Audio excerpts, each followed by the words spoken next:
Today, many people are asking if Iran's war is with Israel Operation Rising Lion. and the attacks were carried out by Israel and America, then why is Iran attacking Muslim countries? They have launched missiles at Qatar, Kuwait, and Riyadh in Saudi Arabia. However, Iran claims it is not attacking the Muslim countries themselves, but rather targeting the American and Israeli military bases located within them.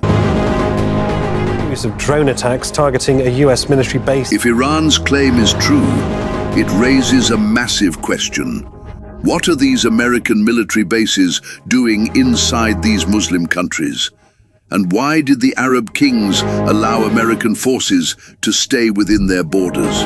To understand these bases, we have to go all the way back to World War I.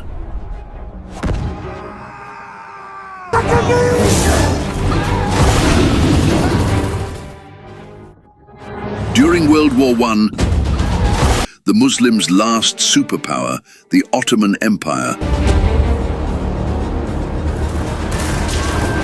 fought very bravely.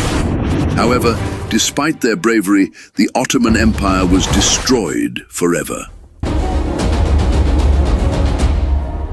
Consequently, all the territories ruled by the Ottoman Empire slowly slipped out of their hands and were seized by the British Empire and its allies. The British Empire took control of the region, but they knew from day one that ordinary Arab Muslims would never accept a British ruler. Therefore, they devised a brilliant, secret plan to keep the countries under control. They told the Arab leaders, "You will be the kings of all these areas. You will make decisions for the Muslims here, and you will build roads, bridges, and buildings so the Arab people will view you as their true kings." In reality, the kings could only build roads and buildings. Entire military and defense of the Arab world remained with the British. This meant the king's armies could do nothing without British permission. It had its own king, it had its own navy, had its own army, but the British Empire was protecting it by occupying and controlling and extracting its resources. For the first time in history, the British Empire established military bases across the entire Arab world. The Muslims thought their king was an Arab Muslim, but these kings were merely puppets, and the Arab world was truly run from these British bases. Things continued this way until World War II. When the British Empire fought Hitler's Germany, Britain won, but suffered such massive losses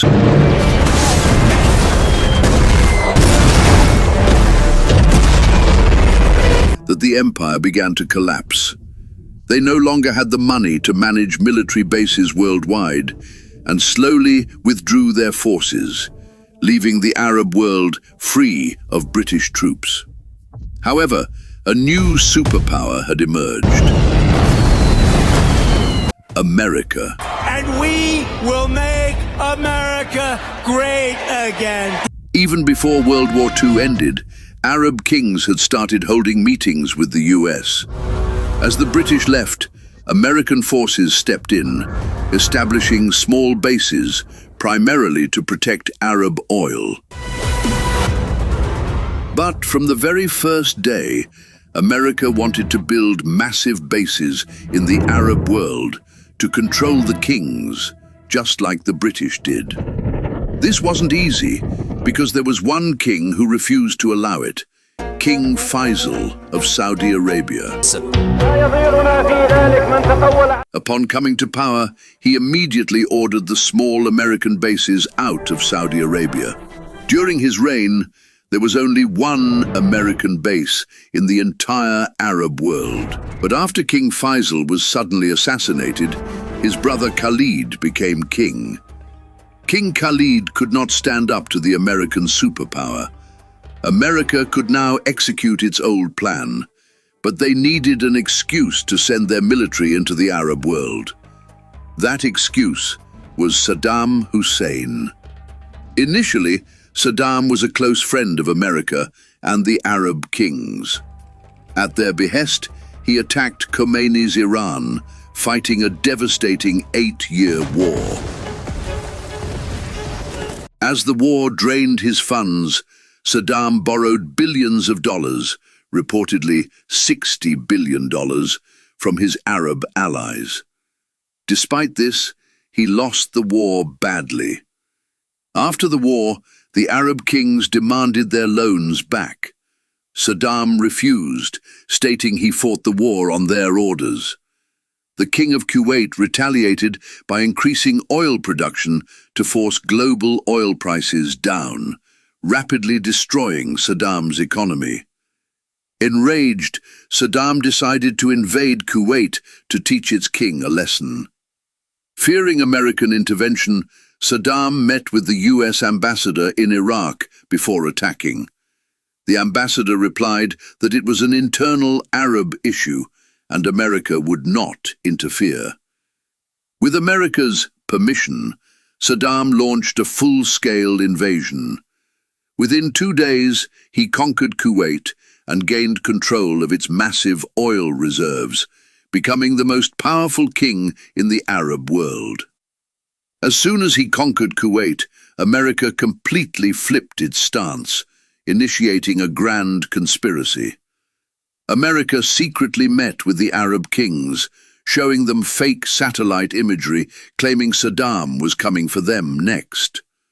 Terrified, the Arab kings begged America for protection. America agreed to save them, but only on one condition.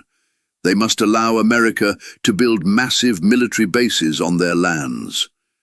The Arab kings bowed down. America established its first major base in Saudi Arabia, quickly followed by Qatar, Bahrain, and the UAE. Using these new bases, America attacked Saddam's forces in Kuwait, forcing him to retreat to Iraq. With Saddam gone, America should have packed up and left, but they didn't. The world realized it was all a trap. America had permanently established its bases in the Arab world. Why does Iran have a problem with these bases today? Because for the last 35 years, these bases haven't been quiet. Any Muslim country that tried to stand up to America or Israel was destroyed from these very bases. After 9/11, America used these bases to invade Afghanistan, building the massive Bagram air base. They used them to invade Iraq and destroy Saddam Hussein, to bomb Syria, and even to assist in taking down Gaddafi.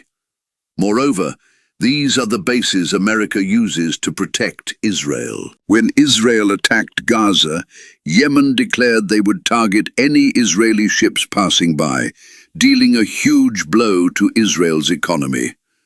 In response, America fired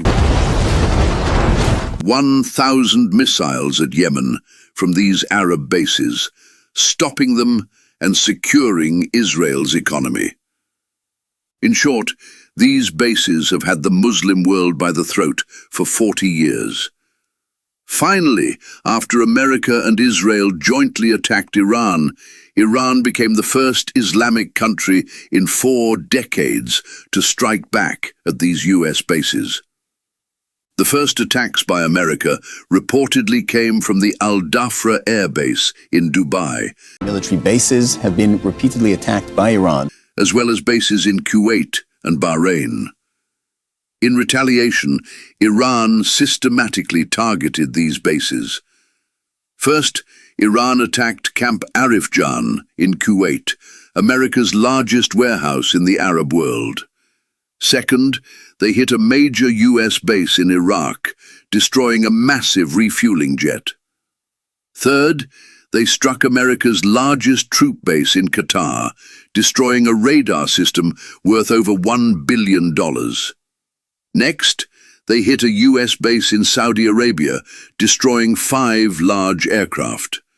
Finally, they attacked the US base in the UAE, reportedly the exact base used to attack an Iranian school that killed almost 200 girls. Iran executed these attacks strategically, sending 50 to 60 drones first to distract the base's defense systems, followed by hypersonic missiles traveling faster than the speed of sound. However, some missiles hit civilian buildings. Iran's president apologized for some, but denied involvement in others. Where did the other attacks come from? Has captured 2 Mossad agents. In Qatar and Saudi Arabia, authorities arrested Mossad agents planning on committing bombings in those countries. Now, that's weird. Hoping to reignite Shia-Sunni conflicts. Additionally, Iran claims it purposefully targeted certain buildings because they housed secret CIA and Mossad offices. Iran's precision strikes have shocked America. Nobody expected that. We were shocked. Iran's supreme leader, Ayatollah Khamenei, has now declared that as long as American bases remain in these Muslim countries, this war will continue. Israel wants to hurt Iran and Qatar and UAE and Saudi and Bahrain and Oman and Kuwait. And they've succeeded. Subscribe.